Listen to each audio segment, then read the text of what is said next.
Very good morning friends, स्वागत है आपका हमारे यूट्यूब चैनल ISPCS मेंटोर पर।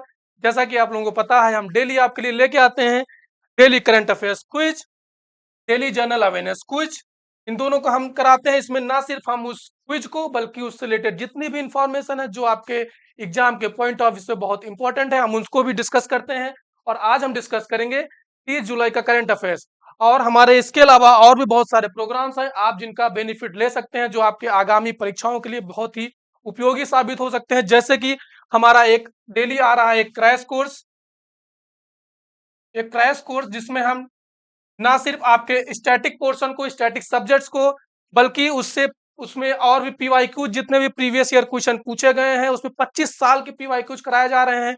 इसके अलावा हमारा सीसैट प्रोग्राम लॉन्च हो चुका है, जिसको आप हमारे यूट्यूब चैनल पर देख सकते हैं इन सबको। और हमने एक और प्रोग्राम आपके लिए लेके आए हैं जिसमें हम 1-to-1 मेंटोरशिप प्रोवाइड करा रहे हैं। 1-to-1 मेंटोरशिप प्रोग्राम प्रोवाइड करा रहे हैं, जिसका लुत्फ आप लोग उठा सकते हैं। अगर आपकी कोई भी समस्या है, चाहे वो पढ़ाई से समस्या हो, आपकी कोई कोई कोई और भी, कैसे आप स्टडी में और भी कोई कोई कमी है उसको कैसे दूर कर सकते हैं, अगर आप डिसिप्लिन नहीं है कैसे डिसिप्लिन मेंटेन कर सकते हैं, अगर आप कोई मेंटल प्रॉब्लम से जूझ जूझ रहे हैं आप उसको कैसे, उस समस्या को कैसा निदान कर सकते हैं। तो हमारा उस प्रोग्राम को भी, जिसका लिंक हमारे डिस्क्रिप्शन बॉक्स में दिया गया है, आप उसको भी ज्वाइन कर सकते हैं। और जो कि ये सारे प्रोग्राम आपके लिए फ्री ऑफ कॉस्ट है, आप जरूर जाएं उसको एक बार देखें। चलिए शुरू करते हैं आज का हमारा करंट अफेयर क्विज एनालिसिस। इसमें पहला क्वेश्चन है कि पेरिस ओलंपिक 2024 का भव्य आयोजन पेरिस में किस नदी पर आयोजित किया गया? हाल ही में आपको पता है कि अभी हमारा पेरिस ओलंपिक्स का गेम चल रहा है, जिसमें जिसको जिसको हमने, यह क्वेश्चन पूछ रहा है कि उसको किस नदी पर आयोजित किया गया है। उसको किस नदी पर आयोजित किया गया है? सीन रिवर पर। किस नदी पर आयोजित किया गया है? सीन रिवर पर। अब थोड़ा सीन रिवर के बारे में जान लेते हैं। जैसे अब सीन रिवर फ्रांस की फ्रांस की सेकेंड लॉन्गेस्ट रिवर है। फ्रांस की सेकेंड लॉन्गेस्ट रिवर है। और सबसे लॉन्गेस्ट रिवर कौन सी है? लॉयर। सबसे लॉन्गेस्ट रिवर कौन सी है? लॉयर। सबसे लॉन्गेस्ट रिवर कौन सी है? लॉयर। और ये कहाँ पे गिरती है? डिजॉन रीजन से निकलकर इंग्लिश चैनल में गिरती है। कहाँ पे गिरती है? इंग्लिश चैनल पे। कहाँ पे गिरती है? इंग्लिश चैनल पे गिरती है। और इंग्लिश चैनल आपको पता होगा कि इंग्लिश चैनल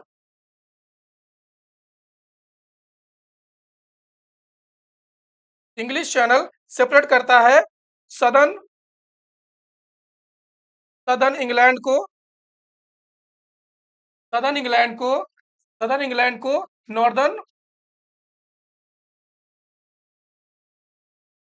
फ्रांस से। तो हमने क्या क्या देखा? एक तो सीन रिवर के बारे में देखी कि फ्रांस की सेकेंड लॉन्गेस्ट रिवर है। और हमने क्या देखा? सबसे लॉन्गेस्ट रिवर कौन सी है? लायर है। कहाँ से? डिजॉन से निकलती है ये रिवर। और कहाँ पे गिरती है? ये इंग्लिश चैनल में गिरती है। और इंग्लिश चैनल के बारे में हमने देखा, इंग्लिश चैनल ये किसको किसको अलग करता है? सदर्न इंग्लैंड को और नॉर्दर्न फ्रांस को अलग करता है। ठीक है। अभी आपने एक न्यूज थी कि मनु भाकर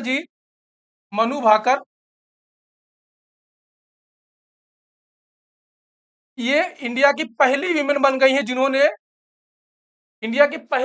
शूटर बन गई है जिन्होंने ओलंपिक्स में मेडल जीता है। उन्होंने क्या, कौन सा जीता है मेडल? ब्रॉन्ज मेडल जीता है।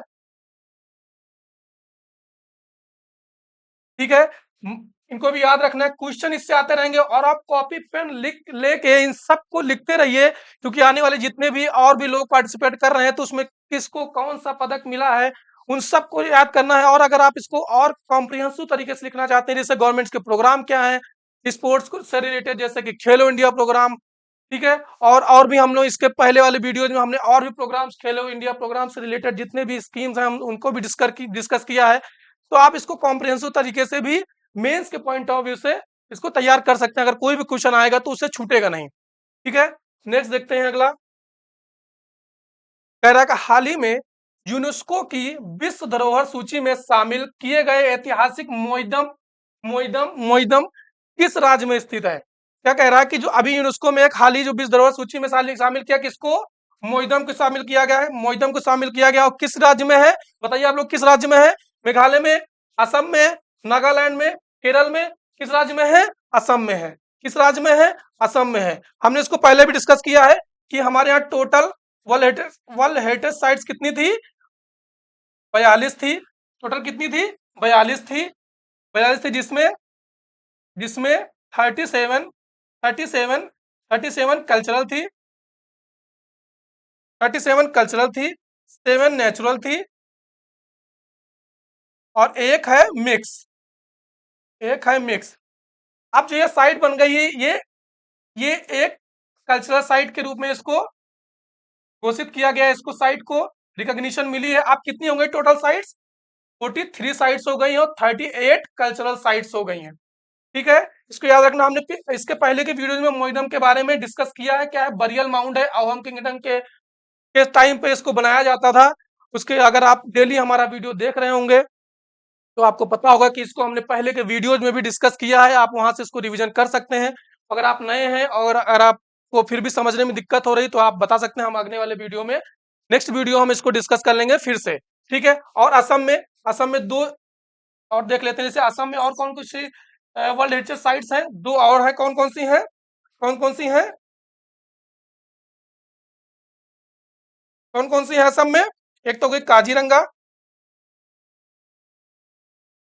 काजीरंगा और मानस। ठीक है, असम में और कौन सी दो हैं? काजीरंगा है और मानस, और ये दोनों नेचुरल साइट्स हैं। ये कौन सी है? Natural sites. और जो ये मोइदम कौन सी है? ये कल्चरल साइट्स है। तो कल्चरल साइट्स टोटल कितनी हो गई? 38 है। ठीक है, और ये दोनों कौन सी हैं? ये नेचुरल साइट्स है। और एक मिक्स है, आपको पता होगा, कंचनजंगा नेशनल पार्क। ठीक है, और इंडिया वर्ल्ड में in terms of world heritage sites के मामले में छठे नंबर पे है। मतलब वर्ल्ड में लार्जेस्ट 6 नंबर का कंट्री है, जिसके पास 6 नंबर के सबसे लार्जेस्ट वर्ल्ड हेरिटेज साइट्स हैं। ठीक है, नेक्स्ट डिस्कस करते हैं कि भारत और आसियान, कह रहा है कि भारत और आसियान दक्षिण पूर्व एशियाई राष्ट्रों का संगठन, association of south east Asian Nations, association of south east Asian nation के बीच 2024 के विदेश मंत्रियों की बैठक की मेजबानी किस देश ने की? कह रहा है कि भारत और आसियान के बीच 2024 के विदेश मंत्रियों की बैठक की मेजबानी किस देश ने की? किस देश ने की बताइए आप लोग। म्यांमार ने की, कंबोडिया ने की, वियतनाम ने की, लाओस ने की। लाओस ने किसने की? लाओस ने की। किसने की? लाओस ने की है। लाओस ने की है। ठीक है, हम थोड़ा देख लेते हैं असम के आसियान के बारे में। आसियान में कितने मेंबर हैं? 10 मेंबर्स हैं। कौन कौन से? एक तो होगा लाओस, दूसरा हो गया Myanmar, Thailand, Singapore, Vietnam, Cambodia, Malaysia, Brunei और फिलीपींस और इंडोनेशिया। ठीक है, अब इसका स्टेब्लिशमेंट कब हुआ था? इसको स्टेब्लिश कब किया गया था? स्टेब्लिश कब किया गया था? 8 अगस्त 1967 को बैंकॉक में किया गया था।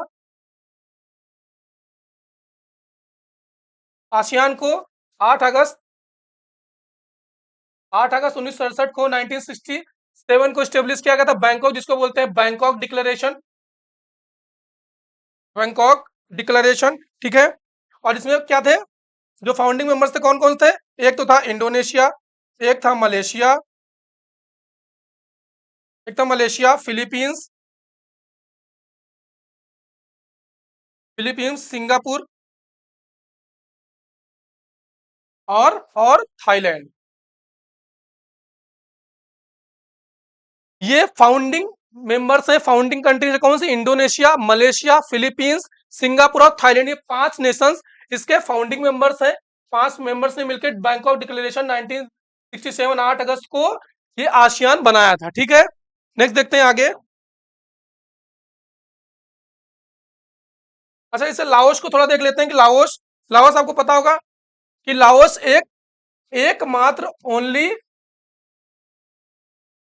लैंडलॉक्ड कंट्री है, ओनली एकमात्र लैंडलॉक्ड कंट्री है of south east Asian nation.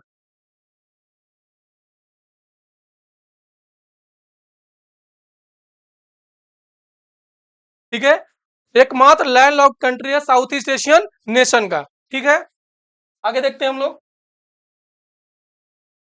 कि हाल ही में भारत ने किस देश के साथ प्रौद्योगिकी सुरक्षा पहल शुरू की है। क्या कह रहा है? Recently India has launched a technology security initiative with with which country? क्या कह रहा है? किसके साथ लॉन्च किया गया है? बताइए आप लोग। रूस, अमेरिका, फ्रांस, यूनाइटेड किंगडम। किसके साथ लॉन्च किया गया है?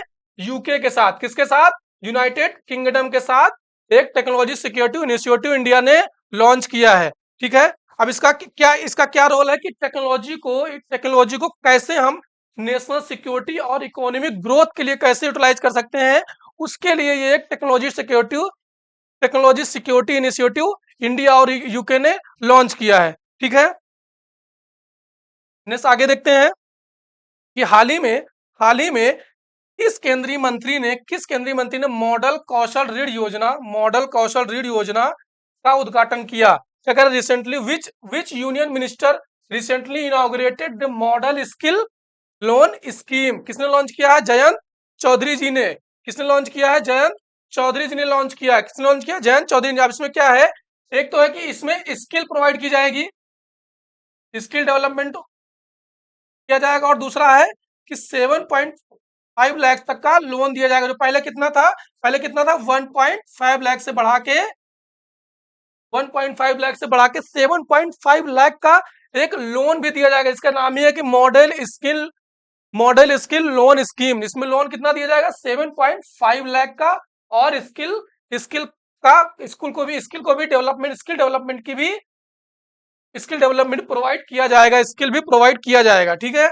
नेक्स्ट देखते हैं आगे कि हाल ही में पहली एकीकृत कृषि निर्यात सुविधा किस स्थान पर स्थापित होगी? ठीक है। क्या कह रहा है कि विच location will house India's first integrated agree export facility? अब क्या कह रहा है? चीजें याद रखना चाहिए। इंडियाज फर्स्ट तो क्या है? भारत की पहली है एकीकृत कृषि निर्यात सुविधा। कहाँ पे किया जाएगा? बताइए आप लोग। चेन्नई में किया जाएगा, जवाहरलाल नेहरू पोर्ट पे किया जाएगा, कोलकाता पोर्ट पे किया जाएगा, या विशाखापट्टनम पोर्ट पे किया जाएगा? कहाँ पे किया जाएगा? जवाहरलाल नेहरू पोर्ट पे। जवाहरलाल नेहरू पोर्ट पे। ये कहाँ पे है? मुंबई में है। ठीक है। और इससे क्या होगा? इसका क्या उद्देश्य क्या है कि जो लॉजिस्टिक्स कॉस्ट है वो रिड्यूस करना, और जो वेस्टेज है, जो भी एग्रीकल्चर जो वेस्टेज, आपको पता होगा कि जब जब भी लॉजिस्टिक और जो परिवहन चीजें बढ़ती हैं, अगर टाइम ज्यादा लग जा रहा है उसमें लॉजिस्टिक्स में, तो क्या हो रहा है? चूंकि ये पेरिसेबल आइटम्स होते हैं एग्रीकल्चर में, तो ये क्या हो जाते हैं? वेस्ट हो जाते हैं। तो उसी वेस्टेज को घटाने के लिए और जो लॉजिस्टिक कॉस्ट है उसको कम करने के लिए first integrated agree export facility launch की गई है। कहाँ पे है? कहाँ पे की गई है? जवाहरलाल नेहरू पोर्ट पे। कहाँ पे है? मुंबई में है। ठीक है। आगे देखते हैं कि सरकार ने 31 मार्च 2027 तक देश भर में कितने प्रधानमंत्री भारतीय जन औषधि केंद्र खोलने का लक्ष्य रखा है? By March 31 24 2027 by March 31 2027 how many प्रधानमंत्री भारतीय जन औषधि केंद्र does the government aim to open across the country? कितने खोलने का किया गया प्रावधान? बताइए आप लोग। 30,000, 20,000, 25,000, 35,000। कितने का किया गया है? 25,000 का किया गया है। कितने का किया गया है? 25,000 का किया गया। और हम देख लेते हैं कि ये जो प्रधानमंत्री जन औषधि केंद्र जन औषधि जो स्कीम है, ये कब लॉन्च की गई? 7 मार्च को। एक सेकेंड। कब लॉन्च की गई है? 2008 में। और इसको रीडिजाइन किया गया कब? कब रीडिजाइन किया गया? 2015 में। और ये चीज से हमारे प्रधानमंत्री जी ने क्या, एक जन औषधि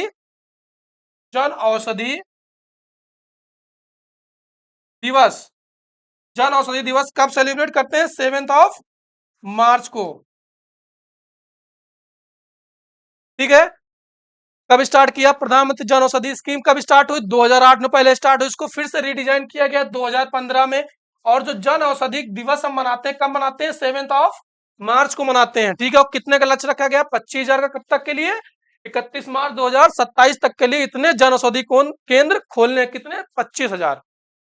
आगे देखते हैं कि सऊदी अरब में राजदूत के रूप में कार्य करते हुए यमन में भारतीय राजदूत के रूप में किसे नियुक्त किया गया है, किसे नियुक्त किया गया है? क्या कह रहा है कि who has been concurrently accredited as the Indian ambassador to Yemen while serving as the ambassador to Saudi Arabia। ठीक है, किसको किया गया है बताइए आप लोग? विक्रम विक्रम विक्रम दोराई स्वामी, पी कुमारन, सुहेल आजाज खान, रीवा गांगुली दास। किसको किया गया है? सुहेल आजाज खान जी को। किसको किया गया है? सुहेल आजाज खान जी को किया गया है। नेक्स्ट देखते हैं कि मेट्रो रेल कनेक्टिविटी के विस्तार के लिए एशियाई विकास बैंक से किस परियोजना को 200 मिलियन डॉलर का ऋण स्वीकृत हुआ है? क्या कह रहा है? Which project received a 200 million dollar loan approval from the Asian Development Bank for expanding metro rail connectivity. Metro rail connectivity कह रहा है किसको भी मिला है ऋण? किसको मिला है? मुंबई मेट्रो, बताइए आप लोग। Bengaluru metro, Hyderabad metro, Nagpur metro. किसको मिला है? नागपुर मेट्रो को मिला है। और इसके पहले के वीडियोज में हमने देखा है एशियन डेवलपमेंट बैंक के बारे में, आप लोग उसको देख के अपना रिवीजन कर सकते हैं। ठीक है, आगे देखते हैं कि सरकार ने विकास के लिए कितने PM mega integrated textile region and apparel PM MITRA पार्कों को मंजूरी दी है और कुल परिव्यय कितना है? क्या कह रहा है? How many PM mega integrated textile region and अप्रैल, किसका है? इसको शॉर्ट में क्या बोलते हैं? पीएम मित्र, प्रधानमंत्री mega integrated textile region and April parks has the government approved for development and what the total outlay. क्या कह रहा है? कितने कितने कितने पार्क का बताइए आप लोग? सात पार्क 4,445 करोड़ रुपए। बी कह रहा है कि 5 पार्क 3,000 करोड़ रुपए। सी कह रहा है 10 पार्क 5,500 करोड़ रुपए। 3 पार्क, डी कह रहा है 3 पार्क 2,500 करोड़ रुपए। कौन सा ऑप्शन सही है? कौन सा ऑप्शन सही? 7 पार्क। कितने किया गया है? 7 पार्क। ठीक है, अब थोड़ा जान लेते हैं किसके अंतर्गत ये स्टार्ट किया गया है। मिनिस्ट्री ऑफ टेक्सटाइल के अंतर्गत स्टार्ट किया गया है। ठीक है, और क्या कह रहा है कि जितनी भी जो टेक्सटाइल रिलेटेड जितनी भी फैसिलिटीज हैं वो स्टार्टिंग से लेके एंड तक, एंड प्रोडक्ट तक सारी यहाँ पे प्रोवाइड कराए जाएंगे इन पार्क्स में। ठीक है, तो उससे क्या कि उसका क्या क्या क्या गोल क्या है कि जो इंडिया को एक ग्लोबल हब बनाना है। इंडिया को एक ग्लोबल हब बनाना है, किसमें? टेक्सटाइल मैन्युफैक्चरिंग में और एक्सपोर्ट में ग्लोबल हब बनाने के लिए ये स्कीम जो लॉन्च की गई थी, पीएम मित्र स्कीम लॉन्च की। इसमें क्या है? इसमें एक हमारे प्रधानमंत्री जी का एक विजन है। कौन सा विजन है? 5F। पहला क्या कह रहा है? 5F, form to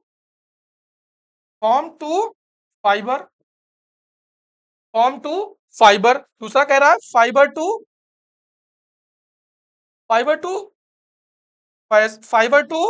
factory,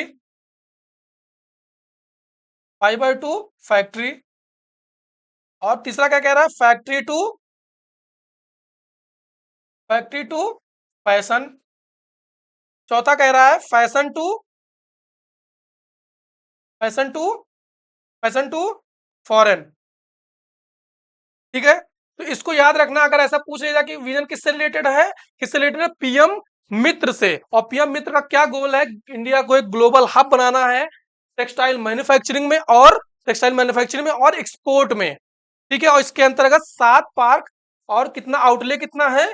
4,445 crore रुपए उसमें निवेश किए जाएंगे। 7 पार्क बनाई जाएंगे जिसमें स्टार्टिंग से लेके फिनिशिंग प्रोडक्ट तक सारी फैसिलिटीज वहां पे, स्पिनिंग से लेके एक्सपोर्ट तक सारी फैसिलिटीज वहां पे प्रोवाइड कराई जाएंगी। ठीक है, आगे देखते हैं।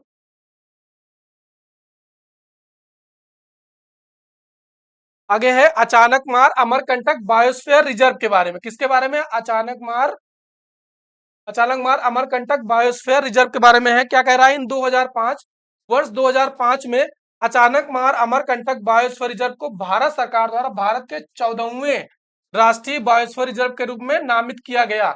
इसको कब नामित किया गया? कब डिजिग्नेट किया गया इसको? वर्ष 2005 में इंडियन गवर्नमेंट इसको 14वें बायोस्फीयर रिजर्व के रूप में नामित किया।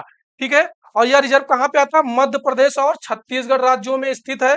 मध्य प्रदेश और छत्तीसगढ़ राज्यों में स्थित है और मैकाल रेंज श्रृंखलाओं से विंध्य और सतपुड़ा पर्वत श्रृंखलाओं के संगम तक फैला है, जो एक त्रिकोणीय आकार बनाता है। जैसे इसमें यहाँ पे दिख रहा है ये त्रिकोणीय आकार, ये यहाँ पे ये मैकाल रेंज है और ये मध्य प्रदेश और छत्तीसगढ़ का ये बॉर्डर है। यही पूरा रीजन ये अचानक मार अमरकंटक बायोस्फीयर रीजन का रीजन है ये, ठीक है, बायोस्फीयर रिजर्व का रीजन।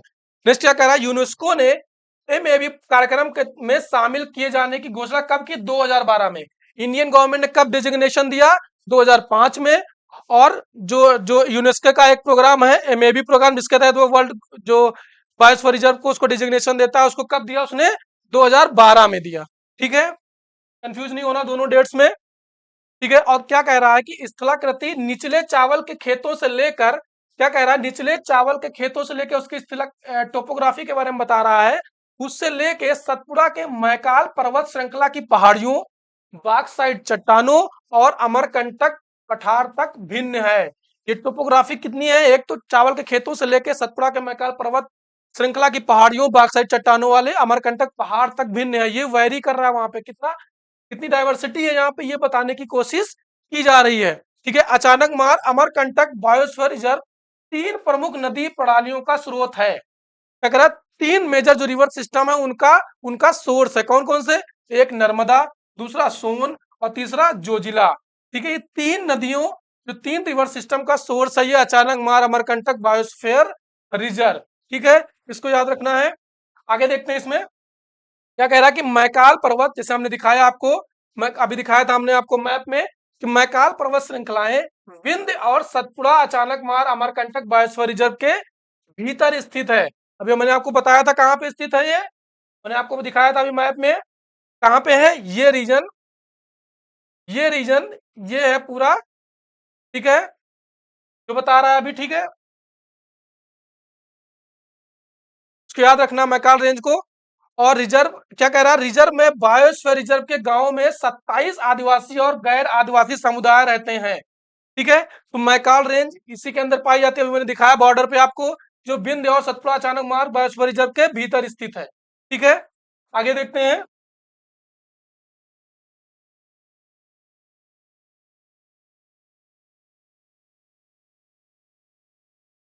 ये किसकी बात कर रहा है? डेविस स्ट्रेट के बारे में।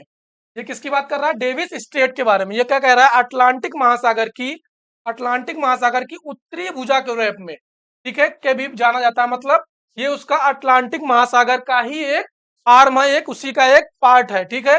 डेविस डल जमरू मध्य, जैसे मैंने बताया था स्ट्रेट क्या होती है, इसके पहले हम बता चुके हैं कि एक वाटर बॉडी जो दो, एक ऐसा पासेज है, नैरो पासेज, जो दो लार्ज वाटर बॉडीज को कनेक्ट करता है, उसको क्या बोलते हैं? स्ट्रेट। तो क्या कह रहा है, जो डेविस स्ट्रेट है लैब्राडोर सागर के उत्तर में, दक्षिण पश्चिमी ग्रीनलैंड और नुनावुत कनाडा में दक्षिणी पूर्वी बफिन द्वीप के बीच स्थित है। क्या कह रहा है कि जो लैब्राडोर सी है, ये यहाँ पे लैब्राडोर, ये यहाँ पे लैब्राडोर सी है, लैब्राडोर सी है, ठीक है। इसको ये बफिन सी से, जैसे मैंने बताया, स्टेट क्या करती है, दोनों को, दो लार्ज वाटर बॉडीज को कनेक्ट करती है। तो किसको कनेक्ट कर रही है? एक तो लैब्राडोर लैब्राडोर लैब्राडोर सी को और बफिन बे को कनेक्ट कर रही है, ये रही डेविस स्ट्रेट, ठीक है। ये रहा आपका ग्रीनलैंड, ठीक है, ठीक है। क्या कह रहा है कि अटलांटिक महासागर की उत्तरी भुजा के रूप में जाना जाता है डेविस जल डमरूमत लैब्राडोर सागर से मैंने आपको दिखाया कि उत्तर में दक्षिण पश्चिमी ग्रीनलैंड और नुनावुत कनाडा में दक्षिणी पूर्वी बफिन द्वीप को के बीच स्थित है, ठीक है। ये आपका हो गया बफिन आइलैंड, ये बफिन आइलैंड है, ठीक है। मैपिंग से भी क्वेश्चन आते हैं, आपको थोड़ा सा ध्यान देना है, स्पेशली कहाँ पाया जाता है स्टेट, किसको किसको जोड़ती है, कौन से लार्ज वाटर बॉडीज को, उसको जरूर याद रखना, किस किस कंट्रीज के बीच में है। जैसे मैंने देखा ग्रीनलैंड और कनाडा के बीच में, जैसे मैंने देखा कि एक क्या बोलते हैं इसको, जो इसमें ये बफिन आइलैंड और जो ग्रीनलैंड का साउथ वेस्टर्न रीजन है उसको अलग कर रहा है, ठीक है, उसके बीच में है ये, ठीक है। और क्या कह रहा है, यस इट सेपरेट्स, यह उत्तरी बफिन खाड़ी की गहराई को दक्षिणी लैब्राडोर सागर से अलग करता है। अभी हमने देखा कि जो बफिन की खाड़ी की गहराई को दक्षिणी लैब्राडोर सागर से अलग करता है, separate the depth of northern Baffin Bay, northern Baffin Bay, ठीक है, नॉर्दर्न बफिन बे, ये जो ऊपर दिख रहा है नॉर्दर्न बफिन बे, ये रहा नॉर्दर्न बफिन बे, ठीक है। सेपरेट किससे करा? लैब्राडोर सी से, ठीक है। क्या कह रहा है कि separate the depth of northern Baffin Bay from the southern Labrador Sea and forms an important part of North Western Passage route going through the Canadian Arctic archipelago and connecting the Atlantic and Pacific Ocean, ठीक है। हमने देखा अभी कि क्या अलग करता है कनाडाई, कनाडाई आर्कटिक द्वीप समूह से होकर गुजरने वाले उत्तर पश्चिमी मार्ग का एक महत्वपूर्ण हिस्सा बनाता है और अटलांटिक और प्रशांत महासागरों को जोड़ता है, ठीक है। आगे देखते हैं। बफिन खाड़ी, बफिन द्वीप और ग्रीनलैंड के पश्चिमी तट के बीच स्थित है। क्या कह रहा है? बफिन खाड़ी, जो बफिन खाड़ी है, Baffin bay is situated between Baffin island and Greenland west coast, ठीक है। अभी हमने देखा था मैप में इसको। और फिर नेक्स्ट क्या कह रहा है कि डेविस चल डमरू मध्य उत्तर से दक्षिण तक लगभग 400 मील, लगभग 650 किलोमीटर और 200 से 400 मील चौड़ा है। क्या कह रहा है कि 400 दक्षिण तक लगभग 400 मील, लगभग 400 मील, ये 400 मील इसकी दक्षिण तक, लगभग उत्तर से दक्षिण तक लगभग 400 मील और 200 से 400 मील चौड़ा है, ठीक है। और क्या कह रहा है? इसकी पानी की गहराई 1000 से 2000 मीटर तक है। इसकी गहराई की बात कर रहा है, जो कि बहुत ज्यादा एग्जाम के पॉइंट ऑफ व्यू से इतना इंपॉर्टेंट नहीं है। क्या कह रहा है? यह दक्षिणी लैब्राडोर सागर की तुलना में, जो हमने देखा कि दक्षिणी लैब्राडोर सागर की तुलना में अपेक्षाकृत उथला है, मतलब कम गहरा है, शैलो है, ठीक है। आगे देखते हैं हम, जो हमारा डेली जनरल अवेयरनेस क्विज है, उसको देखते हैं कि झारखंड के 2 विधायकों को दल बदल विरोधी कानून के तहत अयोग्य घोषित किया गया, अयोग्य घोषित किया गया। उसी के संदर्भ में हमें बताएं कि दल बदल विरोधी कानून के बारे में निम्नलिखित में से कौन सा कथन सही है? एंटी डिफेक्शन लॉ बहुत ज्यादा न्यूज में रहता है, आप लोगों को पता होगा किसके लिए है ये? दल बदलुओं को अयोग्य घोषित करता है। क्या करता है ये कानून?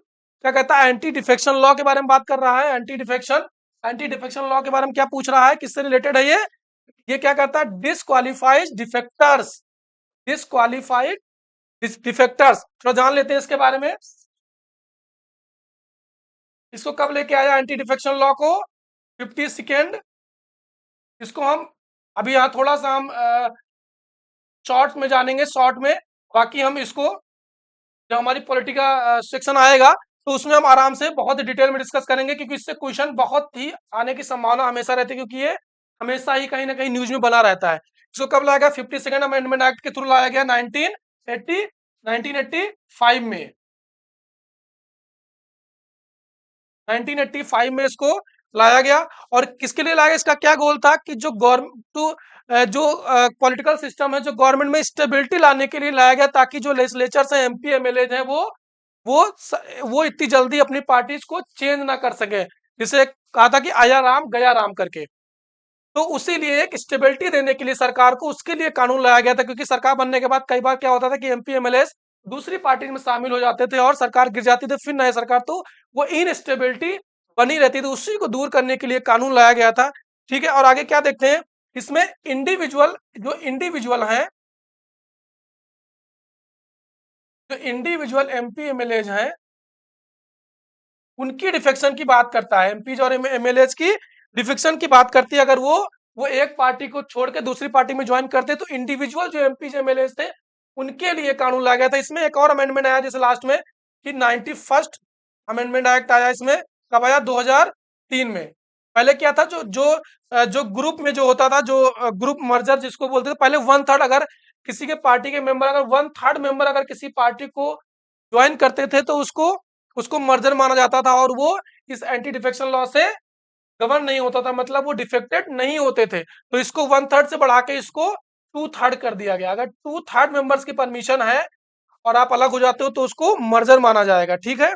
तो ये ग्रुप जो ग्रुप जो जो ग्रुप ग्रुप एमपी एमएलए हैं, उनको पेनलाइज नहीं करता है, ठीक है, ठीक है। उनको पेनलाइज नहीं करता। जो इंडिविजुअल हैं उनको पेनलाइज करता है। उसके तहत जो भी, जैसे कि है कि अगर कोई भी मेंबर, अगर कोई भी एमपी एमएलए उस पार्टी के व्हिप को फॉलो नहीं करता है, या फिर वो वॉलंटरली अपनी इच्छा से मेंबरशिप त्याग देता है, या फिर जैसे कि जो नॉमिनेटेड मेंबर है वो 6 महीने के बाद अगर इलेक्शन के बाद कोई भी पार्टी ज्वाइन करता है, या फिर कोई इंडिपेंडेंट है वो बनने के बाद कोई पार्टी ज्वाइन करता है, तो इस तरीके से उसमें बहुत सारे क्राइटेरिया थे जिसके आधार पर एक इंडिविजुअल को डिफेक्टेड लॉ के तहत डिस्क्वालीफाई किया जा सकता था। ठीक है, इसको हम पॉलिटी में बहुत ही डिटेल में डिस्कस करेंगे। नेक्स्ट देखते हैं कि के मोरदम असम के मोइदम अहोम राजवंश की टीला दफनाने की व्यवस्था, हमने इसके पहले के वीडियो में भी डिस्कस किया, इसमें भी पहले भी रह चुका है क्वेश्चन। उसी के संदर्भ में हमें बताएं कि यूनेस्को की विश्व धरोहर स्थलों के अंतर्गत मिश्रित श्रेणी में ने बताया कि मिश्रित श्रेणी में कितने आते हैं, एक। मिश्रित श्रेणी में एक आता है, एक साइट है मिश्रित श्रेणी में एक साइट है। उसके बारे में क्या कह रहा है, मिश्रित श्रेणी में वर्गीकृत एकमात्र भारतीय विरासत स्थल कौन सा है, कंचनजंगा। कौन सा है, इसके पहले भी हम डिस्कस कर चुका है, कौन सा है, कंचनजंगा। ठीक है, जो कि मिक्स कैटेगरी में आती है, एकमात्र मिक्स कैटेगरी में आने वाली वर्ल्ड हेरिटेज साइट है। ठीक है, आगे देखते हैं, आगे क्या कह रहा है क्वेश्चन कि विदेश मंत्री जयशंकर जी भारत के साथ आसियान पोस्ट मिनिस्ट्रियल सम्मेलन में मंत्री स्तरीय सम्मेलन में भाग लेते हैं। उसी संदर्भ में हमें बताएं कौन सा आसियान सदस्य स्थल रुद्ध है, मतलब कौन सा आसियान मेंबर लैंड लॉक्ड, अभी हमने देखा था कौन सा लैंड लॉक्ड है, आप लोग बताइए कौन सा, सिंगापुर, थाईलैंड, कौन सा लाओस, ब्रुनोई, बताइए आप लोग कौन सा है, लाओस। कौन सा है, लाओस। अभी हमने देखा था कि ये एकमात्र only south east Asian, only south east Asian nation है जो कि लैंड लॉक्ड है। ठीक है, जो कि लैंड लॉक्ड है। ठीक है, और जैसे हम लोगों ने देखा था इसके पहले, देख लेते हैं एक बार दोबारा उसको। ठीक है, ये रहा लाओस। अब ये लैंड लॉक्ड इसमें कौन कौन देशों के साथ साझा करता है अपनी बाउंड्री। एक तो हो गया म्यांमार, ठीक है, दूसरा हो गया थाईलैंड, तीसरा हो गया वियतनाम, चौथा कंबोडिया, और नॉर्थ में कौन हो गया, चाइना। तो कौन कौन से देश हो गए, चाइना हो गया, म्यांमार हो गया, थाईलैंड हो गया, थाईलैंड हो गया, वियतनाम हो गया और कंबोडिया हो गया। 5 देश कौन कौन से हैं, आपको ध्यान रखना है इसको। ये लैंड लॉक्ड कंट्री है, one and only south east Asian country है जो कि लैंड लॉक्ड है, जिसमें कौन कौन से, म्यांमार, थाईलैंड, कंबोडिया, वियतनाम और चाइना। ठीक है, चलिए आगे देखते हैं।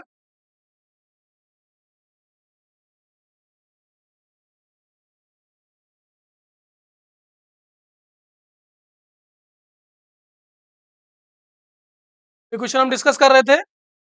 ठीक है, अब इसके आगे देखते हैं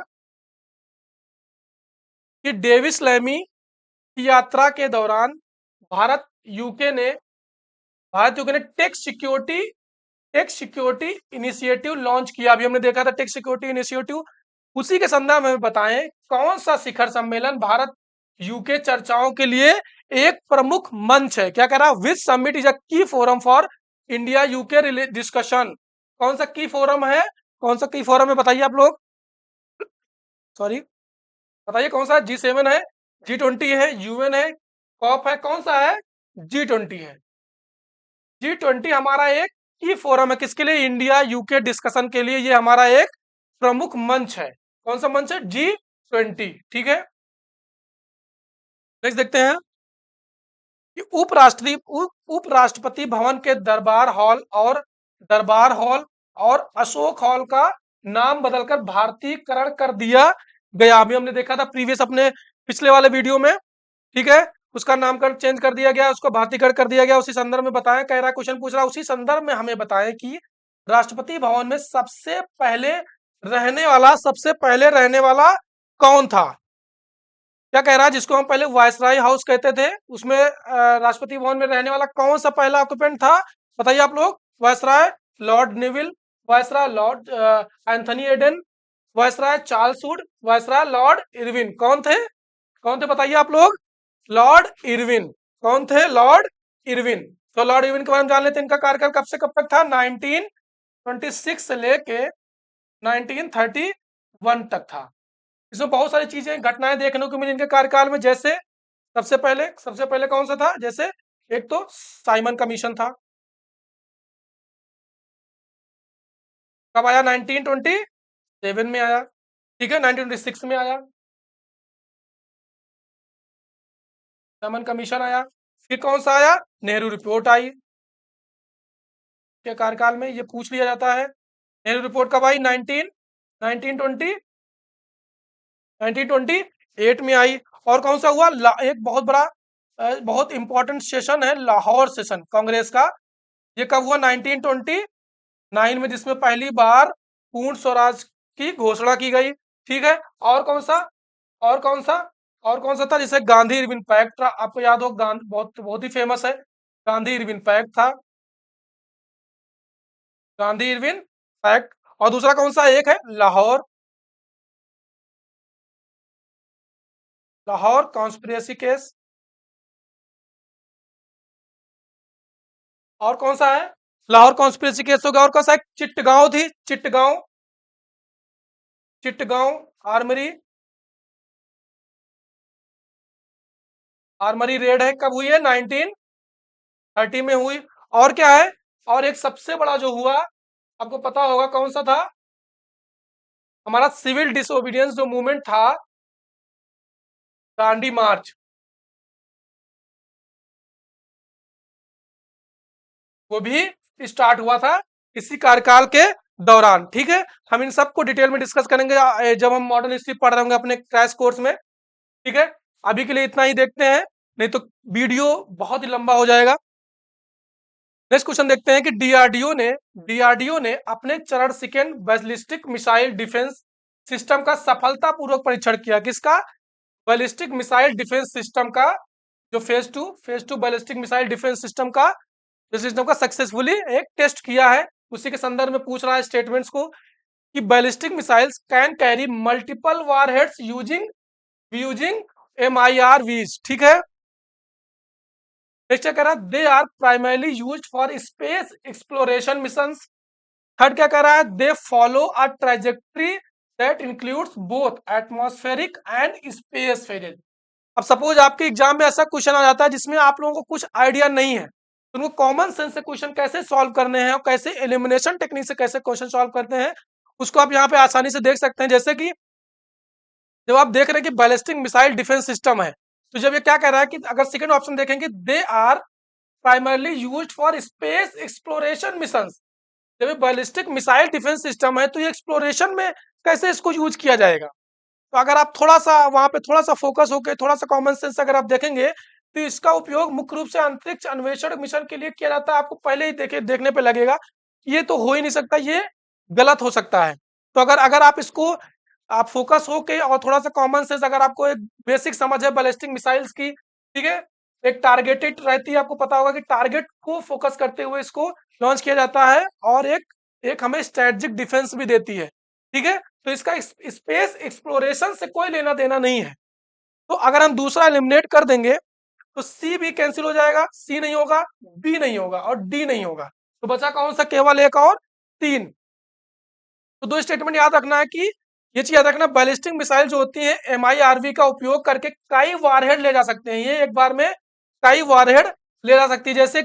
जैसे कौन सी होती है, जैसे अग्नि है, जो बैलिस्टिक मिसाइल्स के एग्जांपल दे रहा हूं, कौन कौन सी, अग्नि हो गई, जैसे पृथ्वी हो गई, these are ballistic missiles, examples of ballistic missiles. और तीसरा क्या कह रहा है, वे एक ऐसे प्रक्षेप पथ का अनुसरण करते हैं जिसमें वायुमंडल अंतरिक्ष दोनों चरण शामिल होता है। आपको पता होगा बैलिस्टिक मिसाइल ये ट्रैजेक्टरी फॉलो करते हैं, इसको हम स्पेस में जब स्पेस पढ़ रहे होंगे साइंस में, तब इसमें हम देखेंगे डिफेंस सिस्टम में इसको अच्छे से, ठीक है, इस ट्रैजेक्टरी के बारे में। तो इसमें दोनों ट्रैजेक्टरी दोनों चरण शामिल होते हैं, एक वायुमंडलीय और अंतरिक्ष, ठीक है। तो ऑप्शन कौन सा सही है इसमें, केवल एक और तीन, ठीक है। नेक्स्ट देखते हैं,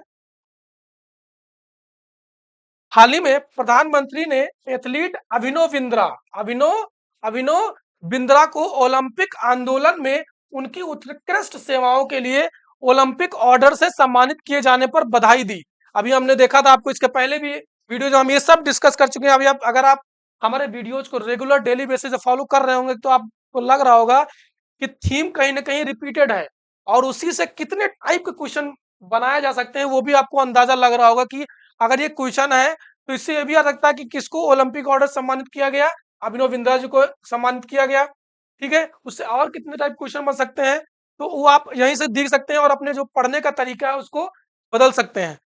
ठीक है, से सम्मानित किए जाने पर बधाई दी। अब देखते हैं, कह रहा है कि निम्नलिखित पर विचार कीजिए। क्या कह रहा है कि अभिनव बिंद्रा ने भारत का पहला व्यक्तिगत ओलंपिक स्वर्ण पदक जीता। हमने पहले के वीडियो में डिस्कस किया है कि ये Abhinav Bindra won India first individual Olympic gold medal, और इन्होंने कब जीता था? 2008 में जीता था। ये भी हमने इसके पहले वाले वीडियो में डिस्कस किया था। Bindra has won multiple medals in the Commonwealth games including gold. बिल्कुल सही है, ये बहुत ही जो कॉमनवेल्थ गेम्स में पहले भी बहुत सारे जो मेडल जीत चुके हैं, कई पदक जीत चुके हैं। और क्या कह रहा है? He competed in 2004 Athens Olympics in the 10 air rifle event. हाँ, इन्होंने कम्पीट किया था, लेकिन हालांकि उसमें कोई कोई मेडल नहीं जीत पाए थे। लेकिन इन्होंने 2004 के एथेंस ओलंपिक में 10 मीटर एयर राइफल स्पर्धा में भाग लिया था। तो हमारे तीनों ऑप्शन सही हैं, जो कि इसमें शायद ऑप्शन में नहीं दिया हुआ, लेकिन इसमें डी, इनमें से कोई नहीं, इसमें से होगा ऑल ऑफ दी अबव। उपरोक्त सभी ऑप्शन सही हैं। ठीक है, उपरोक्त सभी ऑप्शन सही हैं। ठीक है, इसमें शायद ऑप्शन गलत हो गया, आप देख लीजिएगा अपने हिसाब से। इसमें सारे ऑप्शन सही हैं। इसमें इन्होंने 2004 में एथेंस ओलंपिक में इन्होंने भाग लिया था, लेकिन कोई पदक नहीं जीता था। ठीक है, अगर सिर्फ इतना ही आ जाए भाग लिया था तो ये स्टेटमेंट सही है। अगर पदक की बात आए उन्होंने कोई पदक नहीं जीता था तो ये ऑप्शन गलत हो जाएगा। तो उसके हिसाब से कौन सही हो जाएगा? बी ऑप्शन सही हो जाएगा। ठीक है, अभी कौन सा? तीनों ऑप्शन सही है। ठीक है, फिर क्या कह रहा है? हाल ही में विश्व बौद्धिक संपदा संगठन WIPO world intellectual property organisation ने अटल इनोवेशन मिशन के साथ एक संयुक्त आशय पत्र पर हस्ताक्षर किए। फिर क्या कह रहा है? निम्नलिखित कथनों पर विचार कीजिए। हाल ही में क्या हुआ? Recently world intellectual property organisation signed a joint letter of intent with Atal innovation mission.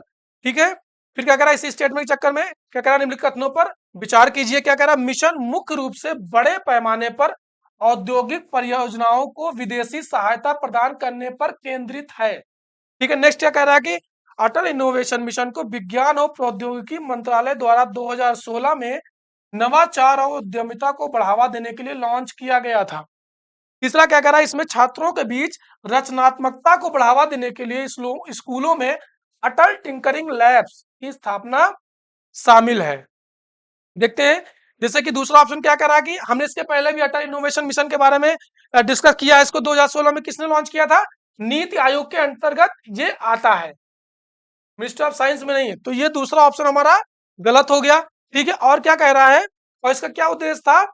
इसका क्या उद्देश्य था? नवाचार, इनोवेशन और इंटरप्रेन्योरशिप, टू प्रमोट इनोवेशन और इंटरप्रेन्योरशिप को बढ़ावा देने के लिए ये हमारा अटल इनोवेशन मिशन लॉन्च किया गया था। ठीक है, तो अगर इसके रिस्पेक्ट में अगर पहला देखोगे तो क्या कह रहा है? Mission primarily focuses on providing industrial projects financial support to large scale.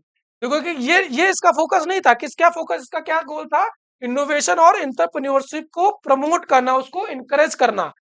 तो पहला गलत हो गया, दूसरा गलत हो गया, और कौन सा सही हो गया? तीसरा कह रहा कि इसमें छात्रों के बीच रचनात्मकता को बढ़ावा देने के लिए स्कूलों में अटल टिंकरिंग लैब्स की स्थापना की गई थी। हर एक जिले में इसकी स्थापना की व्यवस्था भी इसमें की गई है। तीसरा ऑप्शन सही है, बाकी दोनों गलत है। इसमें भी ऑप्शन का कुछ शायद गड़बड़ हो गया है कुछ। इसमें सिर्फ सही है थ्री ओनली थ्री सही है इसमें ऑप्शन, तो आप देख लीजिएगा। चलिए आगे देखते हैं।